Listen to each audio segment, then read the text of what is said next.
Hello dear student, আজকে আমরা সেন্টেন্সের যে ভাগগুলো আছে তার স্ট্রাকচার, এক্সাম্পলস এবং কিভাবে শুরু হয় এবং কিভাবে শেষ হয় সেটা আমরা আজকে জানবো। তো প্রথমে আমরা জেনে নেব যে গতদিনে যে আমরা সেন্টেন্স বলেছিলাম সেই সেন্টেন্স হচ্ছে তোমার পাঁচটা ভাগে ভাগ করা হয় ফাংশনালি। আমি বলেছিলাম যে সেন্টেন্স পাঁচ ভাগে ভাগ হয়। একটা স্টেটমেন্ট, একটা কোশ্চেন্স, একটা হচ্ছে ইম্পারেটিভস, অবজেক্টিভ এবং এক্সক্লেমেশন। ঠিক আছে, তাহলে এই যে টোটাল এগুলো হচ্ছে সেন্টেন্সের সম্পর্কে আমি বলছি। সেন্টেন্স, ঠিক আছে, সেন্টেন্স। তাহলে আজকে যে জিনিসটা আমি তোমাদের বুঝাবো, অলরেডি তোমরা দেখছো যে আমি বোর্ডে লিখে রেখেছি। ঠিক আছে, এই জিনিসটা আজকে তোমরা খুব ভালোভাবে দেখে নেবে এবং পারলে এখন একটা স্ক্রিনশট মেরে রাখবে। ঠিক আছে, এই ফরমেশন গুলো আজকে আমাদের প্রয়োজন আছে। ঠিক আছে, একটা সেন্টেন্স কে কিভাবে শুরু করতে হয়, কিভাবে শেষ করতে হয় এবং তার স্ট্রাকচার বা ফরমেশনটা কি এবং এক্সাম্পলস আজকে একটু দিয়ে দিয়েছি। ঠিক আছে, এই জিনিসগুলো আমাকে দেখতে হবে। ঠিক আছে, তাহলে সেন্টেন্স আমি গত ক্লাসে আমি আলোচনা করেছিলাম, তোমরা চাইলে গত ক্লাসটা ফলো করতে পারো। ঠিক আছে, আর আজকে যে সেন্টেন্স নিয়ে আমি বলবো সেটা হচ্ছে বিগিনস, কিভাবে একটা সেন্টেন্স কিভাবে শুরু হয় এবং কিভাবে শেষ হয়। ঠিক আছে, তাহলে একটা সেন্টেন্স শুরু কিভাবে হচ্ছে, শেষ কিভাবে হচ্ছে এবং একটা সেন্টেন্সের বিভিন্ন ফরমেশন থাকে। ঠিক আছে, সেই ফরমেশন গুলো আমরা আজকে এখানে আরো ভালো করে বুঝবো। আমি লিখেছি, সেগুলো আবার ভালো করে বুঝিয়ে দেবো তোমাদের, আর এক্সাম্পলস দিয়ে আরো ক্লিয়ার করে দেবো। ঠিক আছে, তা আজকে যে সেন্টেন্স সেটা হচ্ছে, আমি কি বললাম যে স্টেটমেন্ট। স্টেটমেন্ট মানে আমি গতদিন বলেছিলাম যে বিবৃতিমূলক। স্টেটমেন্ট মানে বিবৃতিমূলক। ঠিক আছে, বিবৃতিমূলক সেন্টেন্স, যেটাকে আমরা স্টেটমেন্ট সেন্টেন্স বলি। ঠিক আছে, স্টেটমেন্ট সেন্টেন্স অর্থাৎ সেটা হচ্ছে বর্ণনা করা হয়। ঠিক আছে, তাহলে সেটা শুরু হয় কি দিয়ে? সাবজেক্ট দিয়ে শুরু হয় অবশ্যই, এবং ফুল স্টপ দিয়ে শেষ হয়। ঠিক আছে, তাহলে বিবৃতিমূলক সেন্টেন্স কি? সাবজেক্ট দিয়ে শুরু হয় এবং ফুল স্টপ দিয়ে শেষ হয়। ঠিক আছে, আর এর স্ট্রাকচারটা যদি আমি দেখি, তাহলে প্রথমে স্ট্রাকচার বা এটাকে ফরমেশনও বলতে পারো, যে এই সেন্টেন্স এমন ফরমেশন হলে অবশ্যই সেটা স্টেটমেন্ট। ঠিক আছে, সেটা আমরা বুঝে নেব যে এটা স্টেটমেন্ট। তাহলে কোন সেন্টেন্স কি আছে, আমি যদি সেই ফরমেশনটা আমি যদি জানি, তাহলে সেটা আমি বলতে পারবো যে এটা স্টেটমেন্ট, তারপরে এটা কোশ্চেন্স, এটা ইম্পারেটিভ, এটা অবজেক্টিভস, এটা এক্সক্লেমেশন সেন্টেন্স। এই জিনিসগুলো কিন্তু আমি মানে বুঝতে পারবো যে যে এটা কোন সেন্টেন্স হতে পারে, আমি যদি স্ট্রাকচার বা ফরমেশন যদি আমি ফলো করি। ঠিক আছে, তাহলে স্টেটমেন্টের যে স্ট্রাকচার আছে, প্রথমে আমার সাবজেক্ট হবে। ঠিক আছে, প্রথমে আমার কি হবে? সাবজেক্ট হবে। তাহলে স্টেটমেন্টে যদি আমি দেখি, তাহলে প্রথমে আমার সাবজেক্ট হবে অলওয়েজ। তাহলে সাবজেক্ট আছে স্টেটমেন্টের, তারপরে কি আছে? ভার্ব আছে। ঠিক আছে, আর তারপরে কি আছে? আদার্স আছে। তাহলে আমি যদি এক্সাম্পলে গিয়ে যদি আমি দেখি যে তোমার স্ট্রাকচার অনুযায়ী আমি যদি এক্সাম্পল দেখি, তাহলে কি আমি একটা এক্সাম্পল লিখেছি, দেখে নাও তোমরা, যে প্রথমে আমি কি বলেছি? সাবজেক্ট হবে। সাবজেক্ট আছে এখানে, এখানে আমি লিখেছি যে নেতাজি ওয়াজ আ গ্রেট লিডার। ঠিক আছে, তাহলে এই যে নেতাজি হচ্ছে একটা সাবজেক্ট এখানে এই সেন্টেন্স অনুযায়ী। তারপরে ওয়াজটা এখানে একটা ভার্ব হিসেবে আছে। ঠিক আছে, এবং এই ওয়াজটা এখানে মেন ভার্ব হিসেবে আছে। কিন্তু কখনো আমরা দেখবো, আমরা যখন এর পরের যে ক্লাসগুলোতে আমি মানে যাব, তখন আমরা দেখতে পাবো যে ওয়াজ অলওয়েজ একটা অক্সিলারি ভার্ব হিসেবে ব্যবহার হয়। ঠিক আছে, কিন্তু এখানে ওয়াজটা বসেছে একটা মেন ভার্ব হিসেবে, একটা মেন ভার্ব হিসেবে ওয়াজটা বসেছে। তাহলে নেতাজি, প্রথমে কি বললাম? আমার স্ট্রাকচার কি আছে? সাবজেক্ট আছে প্রথমে, তাহলে সাবজেক্ট নেতাজি আছে, তারপরে কি আছে? ভার্ব আছে, তারপরে ওয়াজটা এখানে ভার্ব আছে। ঠিক আছে, তারপরে আদার্স।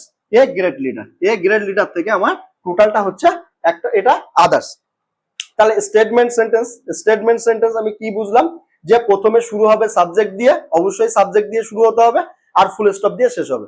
এটা কিন্তু তোমার স্টেটমেন্ট সেন্টেন্সের একটা প্রথম মানে ক্রাইটেরিয়া, যেটা আমরা শুরু করি এবং শেষ করি। ঠিক আছে, তারপরে যে স্ট্রাকচার বা ফরমেশন যেটা আছে, সাবজেক্ট দিয়ে শুরু হবে, ভার্ব দিয়ে, তারপরে ভার্ব হবে, তারপরে আদার্স হবে। এখানে যেরকম একটা এক্সাম্পল দিয়েছি যে নেতাজি ওয়াজ আ গ্রেট লিডার। ঠিক আছে, নেতাজি এখানে হচ্ছে একটা সাবজেক্ট, তারপরে ওয়াজ ভার্ব, তারপরে এ গ্রেট লিডার হচ্ছে একটা আদার্স। ঠিক আছে, তারপরে কি? যে কোশ্চেন্স। ঠিক আছে, সেন্টেন্সের দ্বিতীয় ভাগ কোনটা আছে? দ্বিতীয় প্রকার কি আছে? Question sentence. ঠিক আছে, কোশ্চেন সেন্টেন্স। তাহলে সেই কোশ্চেন সেন্টেন্সকে আমরা কি দিয়ে শুরু হয় এবং কি দিয়ে শেষ হয় সেটা আমরা দেখব। ঠিক আছে, কোশ্চেন সেন্টেন্স ভার্ব অথবা ডব্লিউএইচ ওয়ার্ড দিয়ে শুরু হবে। ঠিক আছে, তাহলে কোশ্চেন সেন্টেন্স আমার কি করে শুরু হয়? প্রথমে ভার্ব অথবা তোমার ডব্লিউএইচ ওয়ার্ড দিয়ে শুরু হবে এবং শেষে কিন্তু একটা কোশ্চেন মার্কস থাকবে। ঠিক আছে, একটা কোশ্চেন মার্ক থাকবে।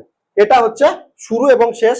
তারপরে কি আছে, স্ট্রাকচার বা ফরমেশনে কি আছে, কোশ্চেন সেন্টেন্সের প্রথমে ভার্ব, তারপরে সাবজেক্ট, তারপরে আদার্স, বা ডব্লিউএইচ ওয়ার্ড দিয়ে যদি শুরু হয় তাহলে ডব্লিউএইচ ওয়ার্ড, ভার্ব, সাবজেক্ট, তারপরে আদার্স। ঠিক আছে, এই ফরমেশন গুলো আমাদের দেখবো আমরা। ঠিক আছে, এই ফরমেশন গুলো যদি আমি আগে থেকে জেনে যাই তাহলে আমার কি হবে, যে এটা কোন সেন্টেন্স আছে সেটা আমি খুব ভালোভাবে বুঝতে পারবো। ঠিক আছে, এখানে আমি ডব্লিউএইচ ওয়ার্ড দিয়ে একটা মানে এক্সাম্পল দিয়েছি। সেই ডব্লিউএইচ ওয়ার্ড দিয়ে দেখো, প্রথমে ডব্লিউএইচ ওয়ার্ড দিয়ে শুরু হয়েছে, ডব্লিউএইচ ওয়ার্ড দিয়ে শুরু হয়েছে, তারপরে কি হচ্ছে, তারপরে ভার্ব আছে, এখানে ইজটা ভার্ব হিসেবে আছে। ঠিক আছে, মেন ভার্ব হিসেবে আছে। তারপরে কি আছে, সাবজেক্ট আছে, সাবজেক্ট ইওর আছে, তারপরে আদার্স। ঠিক আছে, তাহলে আমি কি বললাম, কোশ্চেন্স যেটা আছে সেটা অলওয়েজ কি হবে, যে ভার্ব অথবা ডব্লিউএইচ ওয়ার্ড দিয়ে শুরু হবে এবং কোশ্চেন্স মার্ক দিয়ে শেষ হবে। ঠিক আছে, তাহলে দেখেছো তোমরা, এক্সাম্পলে গিয়ে দেখবে, দেখে নাও যে ভার্ব, তারপরে সাবজেক্ট, তারপরে আদার্স, এবং আরেকটা যদি ফরমেশন হয় তাহলে ডব্লিউএইচ ওয়ার্ড, ভার্ব, সাবজেক্ট এবং আদার্স। আমি ডব্লিউএইচ ওয়ার্ড দিয়ে এখানে একটা লিখেছি। ঠিক আছে, হোয়ার ইজ ইয়োর বুক, তাহলে হোয়ারটা হচ্ছে ডব্লিউএইচ ওয়ার্ড, তারপরে ইজ আছে ভার্ব, তারপরে ইওর আছে সাবজেক্ট, তারপরে আদার্স আছে বুক। ঠিক আছে, এটা কোশ্চেন সেন্টেন্স। তারপরে কি আছে, ইম্পারেটিভ। তাহলে ইম্পারেটিভ, তবে একবার বলে দিই যে কোশ্চেন সেন্টেন্সকে প্রশ্নবোধক বাক্য বলে, প্রশ্নবোধক বাক্য বাংলাতে বলে। তারপরে আছে কি, ইম্পারেটিভ, আদেশ, অনুরোধ, আদেশ, অনুরোধ, উপদেশ, এইগুলো হচ্ছে ইম্পারেটিভ সেন্টেন্স। ঠিক আছে, আর ইম্পারেটিভ সেন্টেন্স কি দিয়ে শুরু হয়, ভার্ব দিয়ে শুরু হয় আর ফুল স্টপ দিয়ে শেষ হয়। ইম্পারেটিভ সেন্টেন্স কি দিয়ে শুরু হয়, ভার্ব দিয়ে শুরু হয় এবং ফুল স্টপ দিয়ে শুরু হয়, শেষ হয়।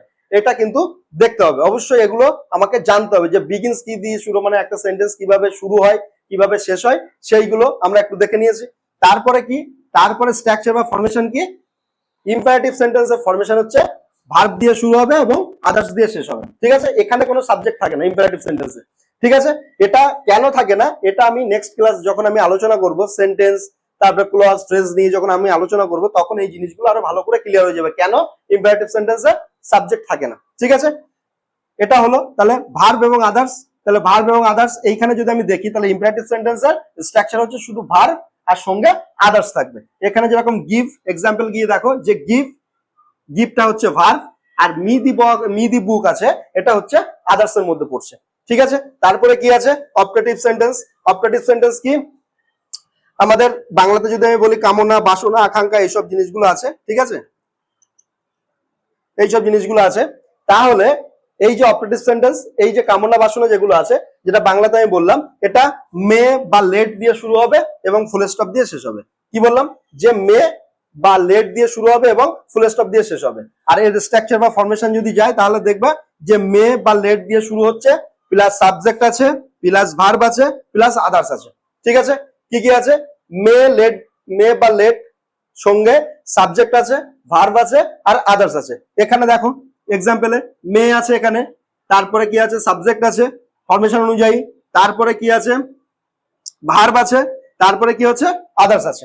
ঠিক আছে, তাহলে আমি কি বললাম, যে অপটেটিভ সেন্টেন্স হচ্ছে মে লেট দিয়ে শুরু হবে এবং ফুল স্টপ দিয়ে শেষ হবে, আর ভার্ব, তারপরে মে লেটের পরে সাবজেক্ট বসবে, তারপরে ভার্ব বসবে, তারপরে আদার্স বসবে। ঠিক আছে, এখানে এক্সাম্পল দেখলে তোমরা আরো ভালো করে বুঝতে পারবে যে আমি মে দিয়ে, এই যে মে দিয়ে শুরু হয়েছে, তারপরে আছে সাবজেক্ট, ইউটা সাবজেক্ট, তারপরে ভার্ব আছে, বিটা ভার্ব আছে, আর আদার্স আছে, এখানে হ্যাপি আছে। ঠিক আছে, তাহলে এটা অপারেটিভ সেন্টেন্সের মধ্যে পড়লো এই জিনিসগুলো। আর এইবার যেটা বলবো সেটা হচ্ছে এক্সক্লামেশন, যেটা আমরা দুঃখ বা আনন্দ বলি, দুঃখ, আনন্দ বা আবেগ। ঠিক আছে, এটাকে আমরা এক্সক্লামেশন বলি। ঠিক আছে, আর এক্সক্লামেশনের এক্সক্লামেশন সেন্টেন্স কি দিয়ে শুরু হবে, ইন্টারজেকশন এবং ডব্লিউএইচ ওয়ার্ড দিয়ে শুরু হবে। আর অবশ্যই নোট অফ এক্সক্লামেশন, অর্থাৎ এই যে নোট অফ এক্সক্লামেশন চিহ্ন এটাকে বলে। ঠিক আছে, এই জিনিসটা অবশ্যই থাকবে। ঠিক আছে, তাহলে এবার যেটা আমি বলবো সেটা হচ্ছে যে এক্সক্লামেশনের যে স্ট্রাকচারটা আছে, স্ট্রাকচারে কি আছে, interjection plus subject plus verb plus others আছে। ঠিক আছে, আর কি আছে, যে W H word plus complement, subject plus verb, এই জিনিসগুলো আমরা দেখবো। ঠিক আছে, তাহলে এখানে আমি একটা উদাহরণ দিয়েছি যে alas he is no more, ঠিক আছে। এই অ্যালাসটা হচ্ছে ইন্টারজেকশন, তারপরে কি আছে সাবজেক্ট আছে, তারপরে কি আছে ভার্ব আছে, তারপরে নো মোরটা হচ্ছে আদার্স এর মধ্যে পড়ছে, ঠিক আছে। এটা টোটালটা আমরা এক্সক্লেমেশনের মধ্যে পড়ছে, ঠিক আছে। তাহলে আজকে তোমরা বুঝতে পারলে যে সেন্টেন্স পাঁচটা প্রকার, 5 প্রকার functionally: statement, questions, imperative, objectives এবং এক্সক্লেমেশন, ঠিক আছে। কিভাবে শুরু হচ্ছে কিভাবে শেষ হচ্ছে সেটা আমি তোমাদের বুঝিয়েছি। স্ট্রাকচার কিভাবে মানে সেন্টেন্স গুলোর কি স্ট্রাকচার, মানে কি স্ট্রাকচার আছে, কি ফরমেশন আছে, যে আমি সেটা আরো ভালো করে বুঝতে পারবো, ঠিক আছে।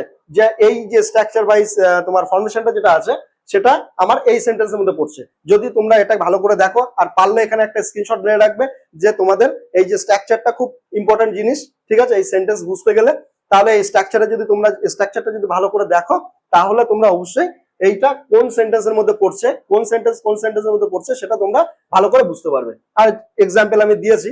এবার এরপরে আমরা নতুন নতুন আরো ভালো ভালো ক্লাস নিয়ে আসবো, ঠিক আছে। এরপরে এই সেন্টেন্সটাকে, একটা সেন্টেন্সকে আবার দুটো ভাবে আমি বলতে পারি, একটা হচ্ছে নেগেটিভ বা অ্যাফার্মেটিভ, ঠিক আছে। নেক্সট ক্লাসে আমি নেগেটিভ বা অ্যাফার্মেটিভ নিয়ে আমি আলোচনা করব, ঠিক আছে। আজকে এই পর্যন্ত। আর অবশ্যই যদি বুঝতে না পারো তাহলে কমেন্ট করবে, আর অবশ্যই দেখবে, যেখানে বুঝতে পারবে না অবশ্যই আমাকে বলবে, কমেন্ট করে জানাবে। আর যদি আমার চ্যানেলটা ভালো লেগে থাকলে অবশ্যই ফলো করবে আমাকে। ব্যাস, আজকে এখানেই ক্লাসটা এখানে রাখছি, ঠিক আছে। আর তোমরা অবশ্যই দেখে নেবে ভালো করে, এটা স্ক্রিনশট মেরে রাখবে, রাখলে তোমরা সবাই ভালো করে বুঝতে পারবে, ঠিক আছে।